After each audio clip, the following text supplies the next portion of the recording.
Praise the Lord. നിങ്ങളെല്ലാവരെയും blessed മോർണിംഗിലേക്ക് യേശുക്രിസ്തുവിൻ്റെ നാമത്തിൽ സ്വാഗതം ചെയ്യുന്നു.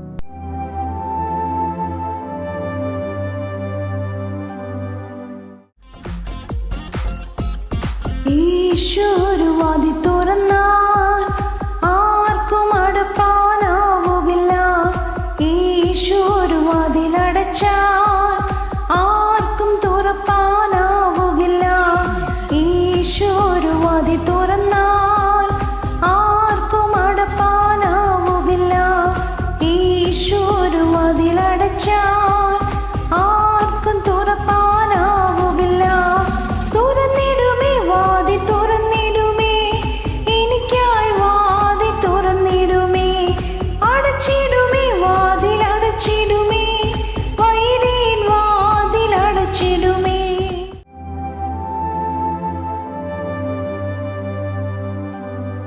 പ്രിയരെ, അനുഗ്രഹിക്കപ്പെട്ട ഒരു പ്രഭാതം കൊണ്ട് നമ്മുടെ ജീവിതത്തിൽ അനുവദിച്ചു തന്ന വലിയവനായ ദൈവത്തെ നമുക്ക് ഒരുമിച്ച് ചേർന്ന് നന്ദി പറയാം. എത്ര പറയും, ഞാൻ നിന്നതല്ല, എൻ്റെ ദൈവം എന്നെ നിർത്തിയതാണ്. ഒന്നുകൂടെ പറഞ്ഞു കഴിഞ്ഞാൽ 2025 ഒക്ടോബർ മാസം 16-ാം തീയതി വരെയും എന്നെയും എൻ്റെ കുടുംബത്തെയും കണ്ണിലെ കൃഷ്ണമണി പോലെ സൂക്ഷിക്കുകയും വിടുവിക്കുകയും ചെയ്ത വലിയവനായ ദൈവത്തിന് നന്ദി പറഞ്ഞുകൊണ്ട് ഈ പ്രഭാത ചിന്തയിലേക്ക് നമുക്ക് ഒരുമിച്ച് അടുത്തു വരാം. ദൈവം ചില വാതിലുകൾ നിങ്ങൾക്കായി തുറക്കുവാൻ പോകുന്നു. പ്രിയരെ, പ്രാരംഭവാക്യത്തിലേക്ക് 1 കൊരിന്ത്യർ 16-ാം അധ്യായം അതിൻ്റെ 9-ാമത്തെ വാക്യം. എനിക്ക് വലുതും സഫലമായൊരു വാതിൽ തുറന്നിരിക്കുന്നു, എതിരാളികൾ പലരുണ്ട്. പ്രിയരെ, ഈ പ്രഭാതത്തിൽ ദൈവം നമ്മോട് ഇടപെട്ട അനുഗ്രഹിക്കപ്പെട്ട വചനത്തിനായി നമുക്ക് ഒരുമിച്ച് ചേർന്ന് ദൈവത്തിന് നന്ദി പറയാം. ഈ പ്രഭാതത്തിൽ നാം ചിന്തിക്കുന്നത് നമുക്ക് വേണ്ടി ദൈവം ചില വാതിലുകൾ തുറക്കാൻ പോകുന്നു എന്നുള്ളതാണ്. നിങ്ങൾ വിശ്വസിക്കാൻ പറ്റുമെങ്കിൽ നിങ്ങൾ ഇപ്പോൾ തന്നെ ആമേൻ പറയണം. നിങ്ങൾക്ക് വേണ്ടി ഇതുവരെയും തുറക്കാത്തൊരു വാതിൽ തുറക്കാൻ പോവുകയാണ്. ഞാനത് പൂർണ്ണമായിട്ട് വിശ്വസിക്കുന്നു. എൻ്റെ പ്രാർത്ഥനാ മുറിയിൽ ദൈവം എന്നെ 4 വിധമായ വാതിലുകൾ തുറക്കുന്നത് ഒന്ന് ഓർപ്പിച്ചു. അത് ഞാൻ നിങ്ങളുമായി പ്രഭാതത്തിൽ പങ്കുവയ്ക്കാൻ പോവുകയാണ്. 1-ാമത്തെ വാതിൽ എന്ന് പറയുന്നത്, നാം ഒരു ഡോറിൻ്റെ അടുക്കൽ ചെന്ന് നിൽക്കുമ്പോൾ തനിയെ തുറക്കുന്ന വാതിലുകളുണ്ട്. കാരാഗ്രഹത്തിൽ കിടക്കുന്ന പത്രോസിന് വേണ്ടി സഭ പ്രാർത്ഥിച്ചുകൊണ്ടിരിക്കുമ്പോൾ ദൂതൻ പത്രോസിന് വേണ്ടി 1-ാം കവാടവും 2-ാം കവാടവും തുറന്നു കൊടുക്കുകയും പട്ടണത്തിൻ്റെ ഇരുമ്പ് വാതിൽ തനിയെ തുറക്കുന്നത് കാണാൻ കഴിയും. എന്നെ കേൾക്കുന്നവരെ ഞാൻ അങ്ങോട്ട് വിളിച്ചു പറയുകയാണ്, പ്രാർത്ഥനയുടെ ആഴങ്ങൾ വെളിപ്പെടുമ്പോൾ നിങ്ങൾക്ക് മുമ്പിൽ സ്വതമേ വാതിലുകൾ തുറക്കാൻ പോവുകയാണ്. ഞാൻ ഒന്നുകൂടെ പറഞ്ഞാൽ നിങ്ങൾക്ക് മനസ്സിലാകേണ്ടത്, വലിയ ഷോപ്പിംഗ് സെൻറ്ററിലേക്ക് ഫ്രണ്ടിൽ ചെന്ന് നിന്നാൽ നമ്മൾ ആ ചെന്ന വാതിൽക്ക് എൻ്റെ അടുക്കൽ നിൽക്കുമ്പോൾ തന്നെ നമ്മളെ സെൻസ് ചെയ്തുകൊണ്ട് ആ വാതിലുകൾ തനിയെ തുറക്കുന്നത് കാണാൻ പറ്റും. ഇതേപോലെ ഈ പ്രഭാതത്തിൽ വിശ്വസിക്കുന്ന നിങ്ങൾക്ക് വേണ്ടി ചില വാതിലുകൾ തനിയെ തുറന്നു വരാൻ പോവുകയാണ്. അതിനുവേണ്ടി നമ്മളൊരു വാക്യം ഒന്ന് വായിക്കുകയാണ്. വെളിപ്പാട് പുസ്തകം 3-ാം അധ്യായം അതിൻ്റെ 8-ാമത്തെ വാക്യം. ഞാൻ നിന്റെ പ്രവൃത്തി അറിയുന്നു, ഇതാ ഞാൻ നിന്റെ മുമ്പിൽ ഒരു വാതിൽ തുറന്നു വെച്ചിരിക്കുന്നു, അത് ആർക്കും അടച്ചുകൂടാ. നിനക്കൽപ്പമേ ശക്തിയുള്ളൂ, എങ്കിലും നീ എൻ്റെ വചനം കാത്തു, എൻ്റെ നാമം നിഷേധിച്ചിട്ടില്ല. എന്നെ കേൾക്കുന്നവരെ, നമ്മൾ ദൈവത്തിന് വേണ്ടി നിൽക്കുകയും പ്രാർത്ഥിക്കുകയും ആരാധിക്കുകയും ദൈവത്തിൻ്റെ വചനം പാലിക്കാനൊക്കെ തീരുമാനമെടുക്കുമ്പോൾ തന്നെ ഇന്ന് പകൽ വിശ്വസിച്ചോ, നിങ്ങളുടെ മുമ്പിൽ അടഞ്ഞു കിടക്കുന്ന ചില വാതിലുകൾ എൻ്റെ ദൈവം തുറക്കാൻ പോകുക. കാരണം നിൻ്റെ പ്രവൃത്തിക്കൊത്തവണ്ണം തുറക്കുന്ന വാതിലുകൾ. കർത്താവിനൊന്ന് നന്ദി പറയാൻ പറ്റുമോ? 2-ാമത്തെ വാതിലിൻ്റെ പ്രത്യേകത എന്ന് പറയുന്നത്, നമ്മൾ ചില വാതിലുകളിൽ അടുക്കൽ ചെന്ന് പുറമെ മുട്ടിയാൽ അകത്തുനിന്ന് തുറക്കുന്ന വാതിലുകളുണ്ട്. പ്രാർത്ഥനയിൽ മുട്ടുന്ന ചിലരോട് ഞാൻ ആത്മാവിൽ വിളിച്ചു പറയാണ്, മടുക്കരുത്. ഇന്ന് നാളുകൾ മുട്ടിയൊരു വാതില് നിനക്ക് വേണ്ടി, ആ ജോലിയുടെ വാതിൽ, ഹല്ലേലൂയ, ആ വിവാഹത്തിൻ്റെ വാതിൽ, ആ ബിസിനസ്സിൻ്റെ വാതിൽ ഇന്ന് ഈ പ്രഭാതത്തിൽ ദൈവം തുറക്കാൻ പോവുകയാണ്. നാളുകളായി പ്രാർത്ഥിച്ചുകൊണ്ടിരുന്ന ആ വസ്തുവിൻ്റെ വിൽപ്പനയുടെ വാതിൽ ഇന്ന് മുട്ടുന്നതിനകത്തും മടിക്കാത്ത ചിലവർക്ക് വേണ്ടി എൻ്റെ ദൈവം തുറന്നു തരാൻ പോവുകയാണ്. നമുക്ക് ഒരുമിച്ച് ലൂക്കോസിൻ്റെ സുവിശേഷം 11-ാം അധ്യായം 10-ാമത്തെ വാക്യത്തിലേക്ക്. യാചിക്കുന്നവന് ലഭിക്കുന്നു, അന്വേഷിക്കുന്നവൻ കണ്ടെത്തുന്നു, മുട്ടുന്നവന് തുറക്കും എന്ന് ഞാൻ നിങ്ങളോട് പറയുന്നു. എന്നെ കേൾക്കുന്നവരെ, വചനത്തെ അതേപോലെ ശ്രദ്ധിക്കുന്ന, വചനത്തിന് വേണ്ടി വിശ്വസിക്കുന്ന ഓരോരുത്തരോടും പരിശുദ്ധാത്മാവ് വ്യക്തമായി ഓർപ്പിക്കുകയാണ്, മുട്ടുന്നതിനകത്ത് മടുത്തു പോകരുത്. ഞാൻ കഴിഞ്ഞ 23 വർഷമായി കർത്താവിൻ്റെ വേല ചെയ്യുന്നുണ്ട്.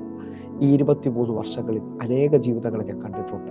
ചിലവർ കർത്താവിന് വേണ്ടി ഒത്തിരി ഓടുകയും വിശ്വസ്തയോടെ നിൽക്കുകയൊക്കെ ചെയ്തു. പക്ഷേ എവിടെയോ മടുത്ത് പിന്മാറുന്നതോടെ അനേകരുടെ വാതിൽ അടഞ്ഞു പോകുന്നത് കണ്ടിട്ടുണ്ട്. നിങ്ങൾ മടുത്തു പോകാതെ ഈ പ്രഭാതത്തിൽ മുട്ടുന്നവരാണെങ്കിൽ എൻ്റെ ദൈവം നീ പ്രതീക്ഷിച്ചതിനേക്കാൾ വലിയൊരു വാതിൽ തുറക്കാൻ പോകുകയാണ്. അത് വിശ്വസിക്കുന്നതിന് ഒരുമിച്ച് എൻ്റെ കൂടെ ചേർന്ന് പറഞ്ഞ്, എൻ്റെ കർത്താവ് ഇതാ എനിക്ക് വേണ്ടി ഒരു വാതിൽ തുറക്കാൻ പോവുകയാണ്. 3-ാമത്തെ വാതിലിനെ കുറിച്ച് നമ്മൾ ചിന്തിക്കുകയാണ്. താക്കോലിട്ട് തുറക്കുന്ന വാതിലുകളുണ്ട്.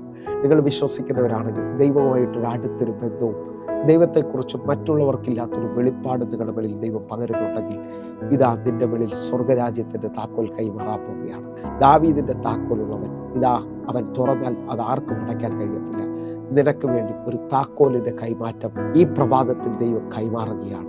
മത്തായിയുടെ സുവിശേഷം 16-ാം അധ്യായം അതിൻ്റെ 19-ാമത്തെ വാക്യത്തിലേക്ക് നമ്മൾ വരികയാണ്. സ്വർഗരാജ്യത്തിൻ്റെ താക്കോൽ ഞാൻ നിനക്ക് തരുന്നു.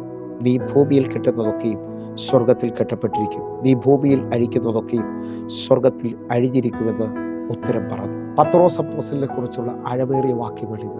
യേശുവിനെ കുറിച്ച് അവൻ ആഴമേറിയ ഒരു വെളിപ്പാട് പറയാണ്. പലവരും ഇരമ്യാവെന്നും ഏലിയാവെന്നും ഒക്കെ പറയുമ്പോൾ പത്രോസ് ഇതാ മുമ്പിലോട്ട് വന്ന് പറയാണ്, നീ ജീവനുള്ള ദൈവത്തിൻ്റെ പുത്രൻ. പത്രോസിനോട് യേശു മാറ്റി നിർത്തിയിട്ട് പറയാണ്, ജഡരക്തങ്ങളല്ല നിനക്കിത് വെളിപ്പെടുത്തിയത്, സ്വർഗസ്നേഹന്റെ പിതാവത്രേ നിനക്കത് തുറന്നു തന്നത്. വിശ്വസിക്കാൻ പറ്റുമെങ്കിൽ ദൈവത്തിൽ നിന്ന് ചില വെളിപ്പാടുകൾ പ്രാപിച്ചവൻ്റെ കയ്യിൽ താക്കോലുകൾ വെളിപ്പെട്ടു വരും. മറ്റുള്ളവരിൽ നിന്ന് അവൻ വ്യത്യസ്തനായിരിക്കും. അവൻ പ്രാർത്ഥിച്ചാൽ സൗഖ്യങ്ങൾ നടക്കും. അവൻ പ്രാർത്ഥിച്ചാൽ വലിയ വാതിലുകൾ തുറക്കും. വിശ്വസിക്കാൻ പറ്റുമെങ്കിൽ ഇന്ന് ഈ പ്രഭാതത്തിൽ നീ ദൈവത്തോടടുക്കുന്ന വ്യക്തിയാണെങ്കിൽ നിന്റെ കയ്യിലേക്ക് മറ്റുള്ളവർക്കില്ലാത്തൊരു പ്രാഗൽഭ്യം, നിന്റെ കയ്യിലേക്ക് ഒരു അത്ഭുത താക്കോൽ ദൈവം കൈമാറാൻ പോവുകയാണ്. നീ പ്രാർത്ഥിക്കുന്ന സെക്കൻഡിൽ തന്നെ രോഗികൾ സൗഖ്യമാകും. നീ പ്രാർത്ഥിക്കുമ്പോൾ തന്നെ മറ്റുള്ളവർ പ്രാർത്ഥിച്ചിട്ട് തുറക്കാത്തത് നീ പ്രാർത്ഥിച്ചാൽ തുറന്നു വരും. എന്നെ കേൾക്കുന്നവരുണ്ടെങ്കിൽ വിശ്വാസത്തോടെ ഇതാ ഒരു താക്കോലിൻ്റെ കൈമാറ്റം സംഭവിക്കാൻ പോവുകയാണ്. 4-ാമത്തെ താക്കോലിലേക്ക് വരികയാണ്. ചില വാതിലുകൾ നമ്മൾ പ്രസ് ചെയ്താൽ അല്ലെങ്കിൽ തെള്ളിയാലേ തുറക്കത്തുള്ളൂ. ഹല്ലേലൂയ.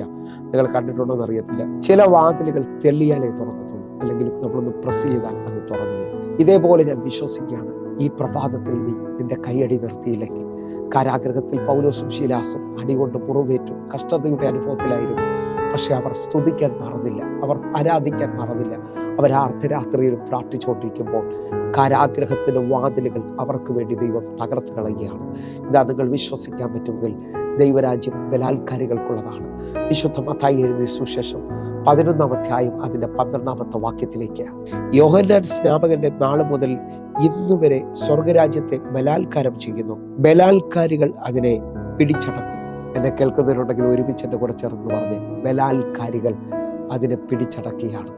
എന്തെല്ലാം പ്രതികൂലങ്ങളും എന്തെല്ലാം കഷ്ടതയിലൂടെ കടന്നുപോയാലും എൻ്റെ ദൈവം നിനക്ക് വേണ്ടി ഈ പ്രഭാതത്തിൽ ഒരു വാതിൽ തുറക്കുമെന്ന് വിശ്വാസം ഉണ്ടെങ്കിൽ ബലാത്കാരത്തോടെ ആത്മാവിൽ ഒരുമിച്ച് പ്രാർത്ഥിച്ച് ഉപവാസം നിർത്തരുത്, പ്രാർത്ഥന നിർത്തരുത്.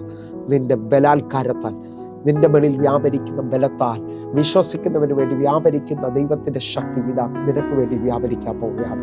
അടഞ്ഞ വാതിൽ നീ തെള്ളി തുറക്കാൻ പോവുകയാണ്. എൻ്റെ ദൈവം നിനക്ക് വേണ്ടി ഈ പ്രഭാതത്തിൽ ചിലത് ചെയ്യാൻ പോവുകയാണ്. നമുക്ക് ഒരുമിച്ചൊന്ന് കണ്ണുകൾ അടയ്ക്കാൻ പ്രിയരെ. 4 വിധത്തിൽ വാതിലുകൾ തുറക്കുന്നതിനെ കുറിച്ചാണ് ഞാൻ നിങ്ങൾ ചിന്തിച്ചത്. നമുക്ക് ഒരുമിച്ചൊന്ന് പ്രാർത്ഥിക്കാം. ഇന്നൊരു വാതിൽ തുറക്കും. ഇന്ന് ആർക്കും അടയ്ക്കാൻ പറ്റാത്തൊരു വിടുതൽ നീ കാണാൻ പോവുകയാണ്. എൻ്റെ കൂടെ ഒന്ന് പ്രാർത്ഥിക്കാൻ പറ്റുമെങ്കിൽ പ്രാർത്ഥിച്ച്, ഞങ്ങളെ സ്നേഹിക്കുന്ന ഞങ്ങളുടെ നല്ല ദൈവമേ, പൂർണ്ണ ഹൃദയത്തോടെ എന്നെ കാണുന്ന ഓരോ മക്കൾക്കുമായി ഞാൻ പ്രാർത്ഥിക്കുന്നു. അത്ഭുത വാതിലുകൾ തുറക്കണം. ഇവർ ഇന്ന് എൻ്റെ കൂടെ ചേർന്ന് പ്രാർത്ഥിക്കുമ്പോൾ നാളുകൾ കരഞ്ഞതിനകത്ത്, നാളുകൾ തടസ്സം കണ്ടതിനകത്ത്, നാളുകൾ വിഷമിച്ചതിനകത്ത് എൻ്റെ ദൈവം ഇവർക്ക് വേണ്ടി ഒരു വാതിൽ തുറക്കുകയാണ്. കർത്താവ് ചെയ്തതിനായി നന്ദി. യേശുവിൻ നാമത്തിൽ പ്രാർത്ഥിക്കുന്നു. കേൾക്കണം പിതാവേ. ആമേൻ, ആമേൻ. പ്രിയരെ, ഈ പ്രഭാത സന്ദേശം നിങ്ങൾക്ക് അനുഗ്രഹമാകുന്നുവെങ്കിൽ നമ്മുടെ യൂട്യൂബ് ചാനൽ സബ്സ്ക്രൈബ് ചെയ്യുകയും ഫേസ്ബുക്കിലേക്ക് നിങ്ങൾ ജോയിൻ ചെയ്യുകയും ചെയ്യണമെന്ന് ഓർപ്പിക്കുന്നു. അതേപോലെ തന്നെ എല്ലാ ദിവസവും വൈകിട്ട് ഇന്ത്യൻ സമയം 6 മണിക്ക് സൂമിൽ ആരാധന നടക്കുന്നു. കർത്താവ് നിങ്ങളെയും അധികത്തിൽ മാനിക്കട്ടെ. കർത്താവിൻ്റെ വലിയ വിശ്വാസം നിങ്ങൾക്ക് വേണ്ടി വെളിപ്പെട്ട് വരട്ടെ. എങ്കിൽ അടുത്ത ദിവസം കാണും വരെയും സ്വർഗത്തിലെ ദൈവം നിങ്ങളെ കാക്കുമാറാകട്ടെ. God bless you.